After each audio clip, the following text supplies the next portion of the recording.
quand la conférence est terminée.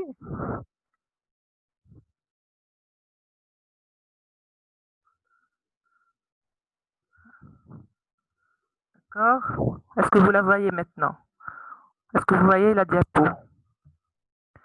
Oui, oui. Alors, on est arrivé là la fois passée quand la conférence est terminée. On était en train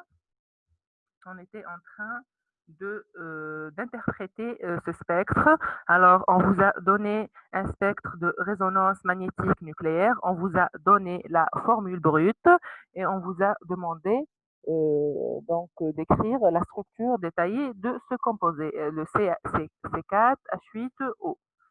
Alors, est-ce que vous avez trouvé des solutions? Est-ce que vous avez trouvé des solutions?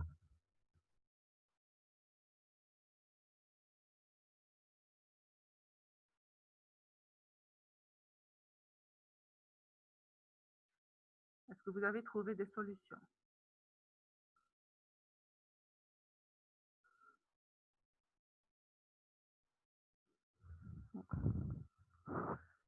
Non?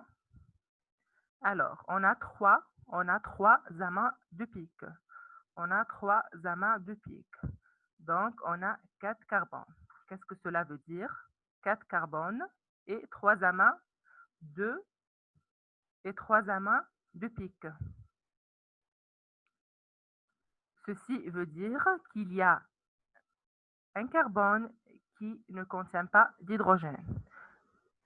Ceci veut dire qu'il y a un carbone qui ne contient pas de l'hydrogène. Donc, il y a des hydrogènes qui n'ont pas de voisins. Il y a des hydrogènes qui n'ont pas de voisins. Donc, oui, il y a, c'est pas le carbone qui n'a pas de voisin, mademoiselle Amri, c'est plutôt l'hydrogène d'un de ces carbones. Donc, les voisins, c'est les hydrogènes. C'est les voisins les uns des autres. Donc, il y a des hydrogènes qui n'ont pas d'hydrogène voisin. Donc, il y a un carbone qui ne contient pas de l'hydrogène. Alors, quelle est la fonction carboxylique que vous connaissez qui ne contient pas de protons ou d'hydrogène? Quelle est la fonction carboxylique que vous connaissez et qui ne contient pas de...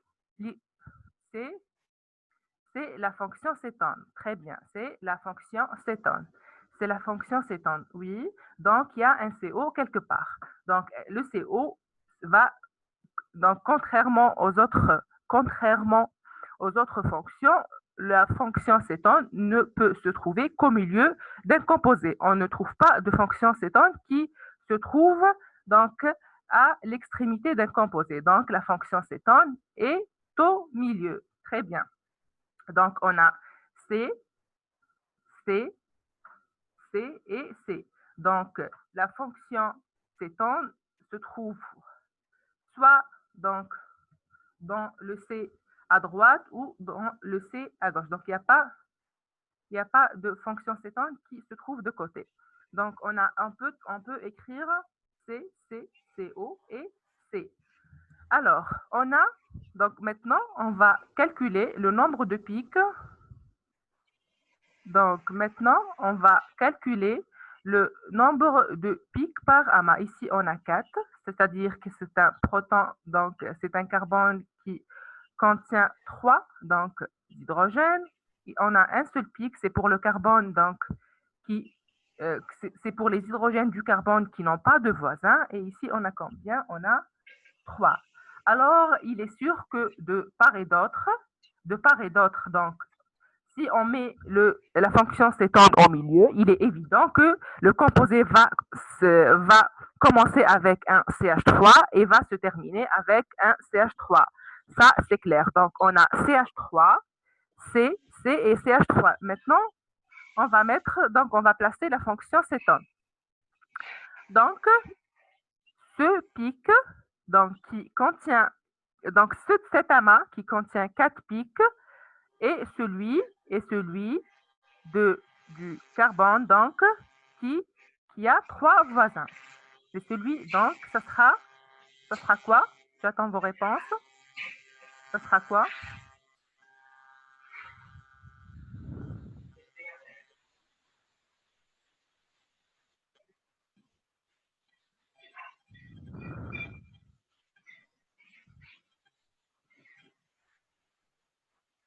Oui, c'est,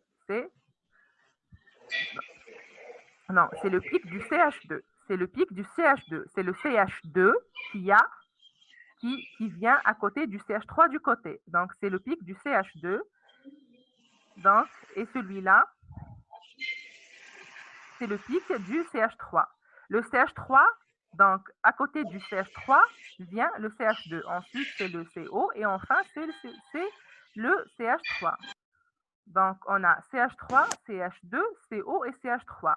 Alors, le CH3 qui est à droite n'a pas de voisin. N'a pas de voisin. Donc, il est représenté par ce pic.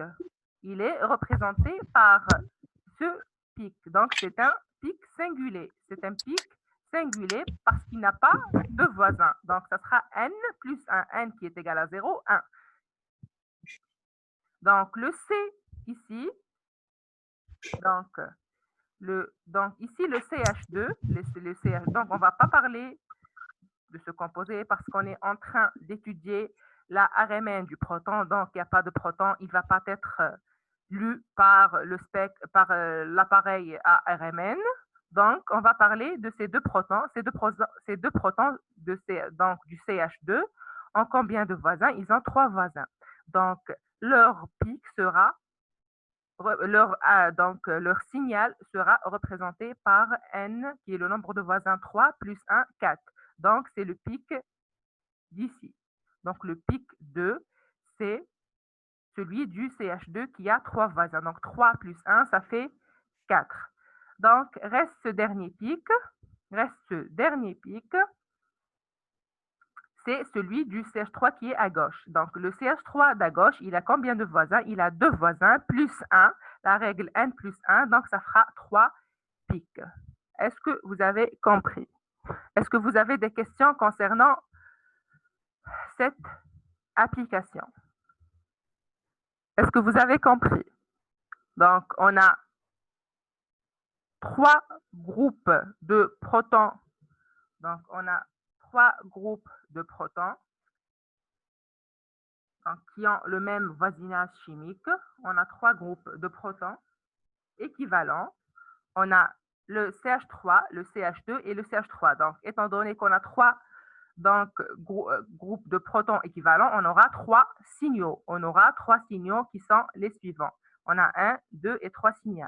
Maintenant, comment attribuer chaque signal au groupe de protons équivalent? Donc, celui-là, le CH3, il n'a pas de voisin, donc il sera représenté par un pic. Le CH2, il a 3 voisins, il sera représenté par un amas de 4 pics. Et le CH3, il a 2 voisins, il sera représenté par un amas de 3 pics. Le CH2 est représenté par... Je n'ai pas compris votre question, mademoiselle Abdi. Je n'ai pas compris votre question.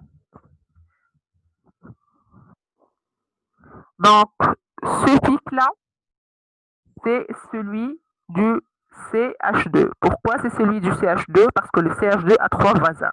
Donc, son amas, son signal sera représenté par 4 pics. N, le nombre de voisins qui est 3 plus 1, ça fait 4. Celui-là, c'est un seul pic, c'est-à-dire que c'est un groupe de protons qui n'ont pas de voisins. Et c'est le cas du CH3 qui est à droite. Donc, le dernier par élimination, c'est celui du CH2. Et effectivement, il est représenté par... c'est celui du CH3, pardon. C'est celui du CH3 qui est à gauche. Et effectivement, le CH3 qui est à gauche ont 2 protons voisins. Donc, leur signal sera composé par 2 plus 1, pic 3 pics qui sont là.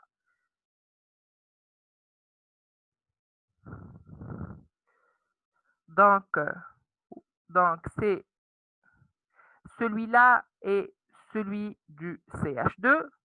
Celui-là, celui qui est au milieu, c'est celui du CH3 de droite qui n'a pas de voisin. Et le dernier pic, c'est celui du CH3 de gauche qui a 2 voisins. Est-ce que c'est clair maintenant?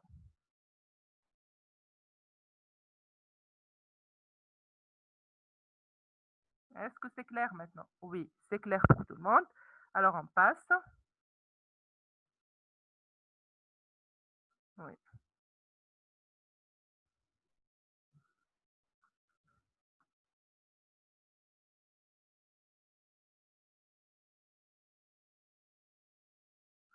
Donc, un dernier exemple d'application.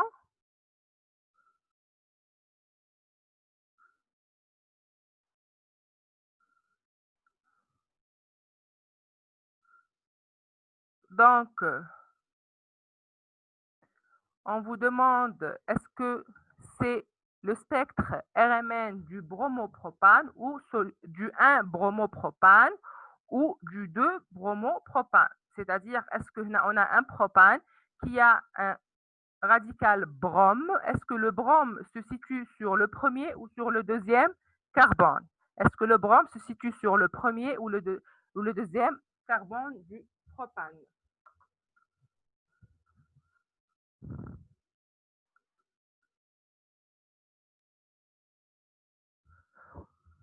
Oui, donc il y a un mail qui demande, Madame, celui qui a 0 voisin, mais il a 3 protons, on ne les compte pas. Oui, oui, on compte. Donc le signal, on appelle ça multiplicité du signal et déterminer la multiplicité du signal ML pardon, est représentée par le nombre de protons voisins. Alors, les protons qui n'ont aucun proton voisin, donc leur signal est constitué par un seul pic, n plus 1. N est égal à 0, 0 voisin plus 1. Le carbone, donc, qui a deux voisins, pardon, l'hydrogène du carbone qui a deux voisins, son pic sera représenté, son signal sera représenté par trois pics et ainsi de suite. On appelle ça multiplicité du signal. J'ai très bien expliqué ça la fois passée. Donc, ici, on a trois signaux. On a trois signaux. Ceci veut dire que on a trois groupes de protons équivalents. On a trois groupes de protons équivalents. Donc, quand on dit propane, ça veut dire N est égal à 3. Le nombre de carbone est égal à 3. C'est un alkène à 3 atomes de carbone.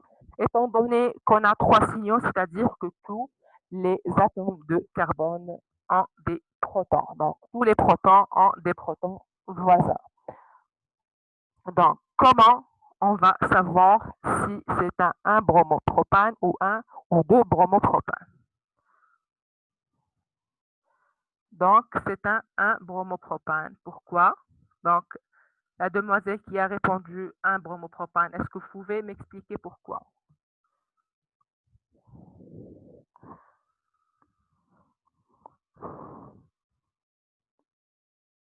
Ici, l'explication va être basée sur la notion de déplacement chimique. Sur la notion de déplacement chimique.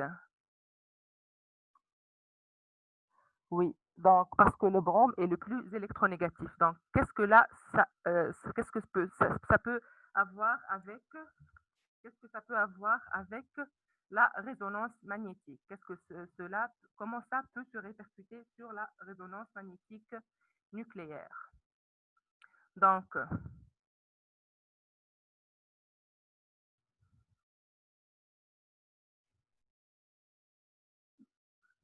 le pic du milieu, donc l'amas du milieu, qui représente plusieurs pics. Donc, 1, 2, 3. Donc, si celui du milieu, là, on trouve 6 pics. 1, 2, 3, 4, 5 et 6. Donc, c'est l'amas du carbone du milieu. Pourquoi? Parce qu'il a 5 voisins. 1, 2, 3, 4 et 5. Plus 1, 1 plus 1, ça fait 6. Donc, son signal est représenté par 6 pics. C'est celui du milieu. Maintenant, il nous reste deux signaux. Il faut attribuer chaque signal donc, est-ce que est-ce que ici, le premier signal est celui du CH2Br ou est-ce que c'est celui du CH3?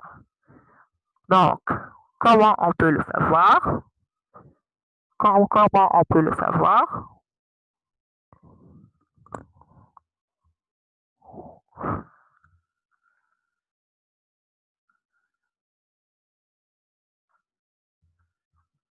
C'est par rapport à quoi? J'ai une réponse ici. parce que le brome est le plus électronégatif, donc c'est le dernier, c'est le CH2Br. Donc, qu'est-ce qu'on avait dit la fois passée? Donc, qu'est-ce qu'on avait dit la fois passée? Qu'est-ce qu'on avait dit la fois passée par rapport à l'échelle de déplacement chimique et la référence qui est le TMS, le tétraméthylsilane? Qu'est-ce qu'on avait dit? On avait dit que plus la molécule est blindée et plus la molécule est blindée, oui, plus la molécule est blindée et plus quoi? Et plus on se rapproche donc du zéro, zéro qui est le déplacement chimique de la référence, le TMS. Donc parmi ces deux, parmi le CH3 et le CH2Br, quel est parmi ces deux composés qui est le plus blindé? C'est le CH3. Le CH3 est plus blindé que le CH3 est plus blindé que le CH2Br. Parce que le brome est un atome électronégatif qui va attirer les électrons de la liaison vers lui, qui va attirer les électrons de la liaison vers lui.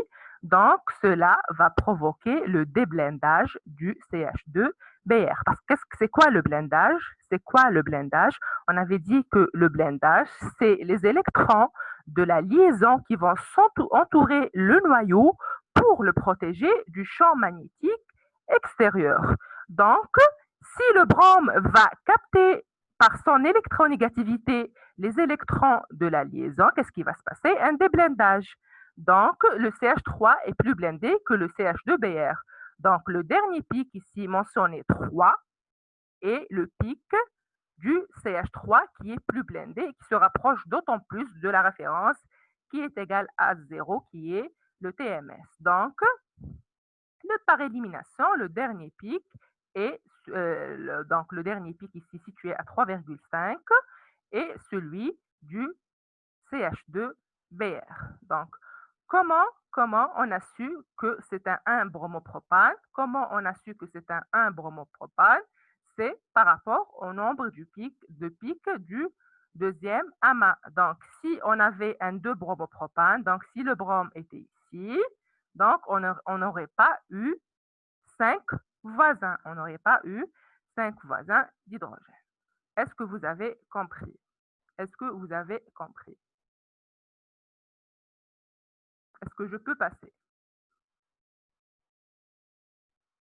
Donc, ici, l'électronégativité va provoquer, l'électronégativité du brome va provoquer donc un déblindage. Donc, quand on dit déblindage, ça veut dire on va s'éloigner du zéro qui est la référence de TMS et qui est donc la molécule la plus blindée de toutes. Donc, ceux qui ont assisté à la séance passée vont comprendre. Donc, qu'est-ce que j'ai dit? Donc, on a 3 amas. Donc, celui du milieu. Donc, celui du milieu et celui du CH2 parce qu'il a combien? 1, 2, 3, 4, 5 voisins. Donc, 5 plus 1, ça fait 6. C'est son amas. Donc, reste à dire quel est parmi ces deux pics celui du brome. Celui du brome, c'est celui qui est le plus déblindé. Donc, c'est celui qui se trouve en premier à 3,50 ppm par million, qui est donc l'unité du déplacement chimique. Donc, conclusion, le spectre RMN révèle la structure chimique et permet l'identification des molécules. Donc, c'est un outil puissant d'identification. Donc, qu'est-ce qu'on avait dit? Qu'est-ce qu'on avait dit? Qu'est-ce qu'on avait dit la fois passée? Qu'est-ce qu'on avait dit la fois passée? On avait dit que donc, parmi les spectroscopies qu'on a étudiées, Donc, la spectroscopie UV visible est beaucoup plus utilisée à des fins quantitatives, contrairement à la spectroscopie infrarouge qui est utilisée beaucoup plus pour la structure et l'identification des substances. Donc, se rejoint à la spectroscopie infrarouge, la spectroscopie RMN qui est aussi un outil puissant d'identification des molécules. Donc, les pics donc, RMN se présentent sous forme de massifs. Donc, les massifs sont constitués d'un ou plusieurs pics, on vient de le voir, dont la position est proportionnelle à l'environnement électronique des noyaux, traduit par le déplacement chimique. Donc, est-ce que vous avez des questions concernant l'RMN? On va passer, si vous n'avez pas de questions, on va passer à la spectroscopie de masse. Donc, il y a une question par Sarah. Madame, la hauteur des pics, qu'est-ce qu'elle reflète? On avait vu la fois passée, donc on avait vu que euh, la hauteur des pics, donc on a vu là, je vais vous montrer. Donc,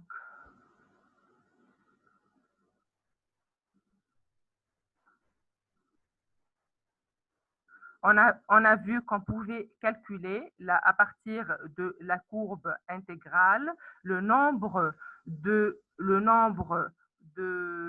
protons par signal.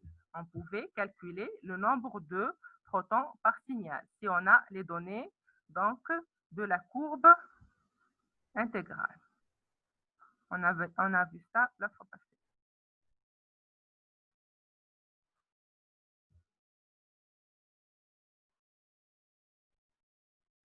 Je vais vous montrer rapidement. Je vais vous montrer rapidement. Je vais vous montrer rapidement alors.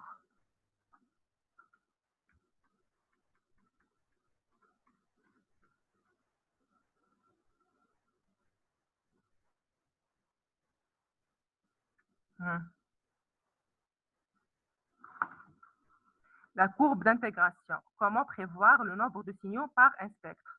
Donc, on a vu qu'à partir donc, de la courbe d'intégration est tracée à partir de ce que vous avez dit, la hauteur des pics. Et à partir de la courbe d'intégration, on a vu qu'il y a des lois qui nous permettent de calculer le nombre de protons par signal.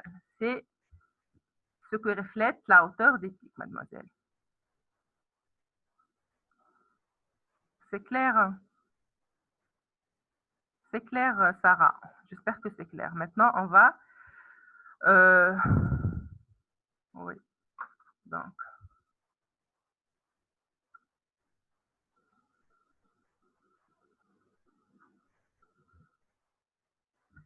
Maintenant, on va passer, excusez-moi, donc on n'a plus de temps, on va passer à la spectroscopie de masse. On va passer à la spectroscopie de masse.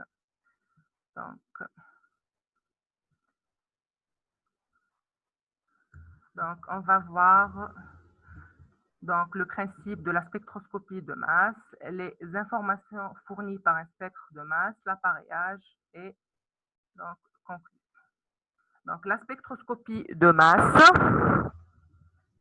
est une technique analytique de séparation instrumentale. Qu'est-ce que ça veut dire instrumentale?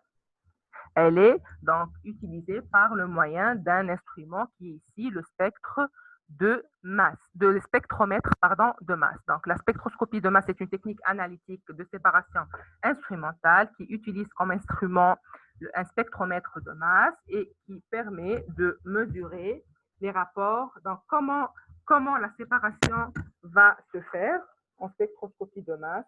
Comment la séparation va se faire? Elle va se faire donc selon les rapports masse-charge des molécules individuelles ou ionisées et leurs produits de fragmentation. Donc la spectroscopie de masse est une technique analytique de séparation. Elle est instrumentale parce qu'elle utilise comme instrument, donc elle s'utilise par un instrument qui est le spectromètre de masse. Donc, quel est son principe de séparation? Son principe de séparation est la différence entre le rapport masse-charge des substances à séparer. Donc, ces substances, donc, étant donné qu'elle fait la séparation sur la base des rapports masse-charge, cela veut dire que les espèces à séparer doivent être chargées.